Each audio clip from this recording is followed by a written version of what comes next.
Matapos ang halos 4 na dekada, nakamit na ng Pilipinas ang upper middle income mula sa lower middle income na estado ayon sa World Bank. Base sa datos na itala ng bansa ang Gross National Income o GNI na mahigit $4,850. Lagpas sa nakatakdang antas para makilala bilang isang upper middle income country. At mataas din ng 400 kumpara noong 2025. Nakatulong ang average na 5.8% kada taon na paglago ng ekonomiya na naitala sa nakalipas na 5 taon.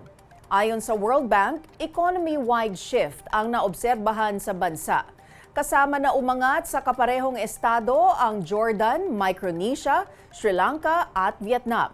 Maituturing na kwalipikado ang isang bansa kapag naitala nito ang GNI per capita na lagpas sa hanggang $14,300, katumbas ng mahigit 880,000 pesos na average na kita ng isang individual kada taon.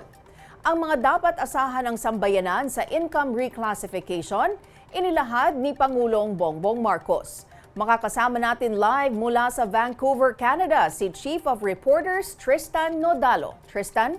Mention isang vote of confidence kung ituring ni Pangulong Bongbong Marcos ang pag-elevate sa Pilipinas bilang isang upper middle income economy ng World Bank. Naganap ang anunsyong ito ng World Bank sa araw kung saan dumating din si Pangulong Marcos sa Vancouver, Canada para sa 4 na araw na official visit.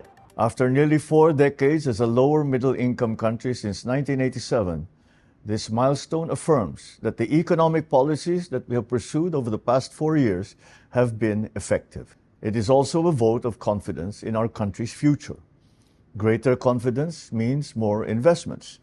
More investments means more businesses, better quality jobs, and more opportunities for Filipino families. Bagamat may tuturing na economic milestone ang upper middle income economy, ay may mga hamon din itong kinakaharap tulad ng posibleng pagkawala ng Pilipinas sa listahan ng mga bansang posibleng tumanggap ng grants, financial aid mula sa iba't ibang mga institusyon dahil inaasahan na rin na mas magiging self-financing ang isang bansa na nasa upper middle income status pagdating sa mga programa sa infrastruktura, edukasyon at healthcare system. Samantala, opisyal na ring nagsimula ang official visit ni Pangulong Bongbong Marcos dito sa Vancouver, Canada. Mag-aalas 5 ng hapon nang dumating ang eroplanong lulan ang Pangulo kasama si First Lady Liza Araneta Marcos. Magsasagawa ng bilateral meeting si Pangulong Marcos at Canadian Prime Minister Mark Carney. Inaasahang pag-uusapan ng dalawang leader ang pinalakas na defense at trade engagements ng dalawang bansa. Ikinakasa na rin kasi ang isang free trade deal sa pagitan ng Manila at Ottawa. Tristan, I know naging palaisipan din kung tutuloy ang Pangulo sa Canada dahil sa mga aktibidad ng Iglesia ni Cristo. Natanong ba ang Pangulo pagdating dito? Mention na tanong nga si Pangulong Marcos pagdating sa kanyang mga agam-agam sa kanyang pag-alis papunta dito sa Vancouver dahil nga sa isinasagawang mga aktibidad ng Iglesia ni Cristo. Pero nananatili pa rin daw ang kumpiyansa ng Pangulo na hindi mauuwi sa panggugulo ang ginagawa ng INC sa kasagsagan ng kanilang protesta. Pakinggan natin. Well, anyone can hold a rally, and so they held a rally. Malakas ang loob ko kasi sa buong kasaysayan, ang iglesia, pag nag-rally, kahit napakarami, hindi sila nanggugulo.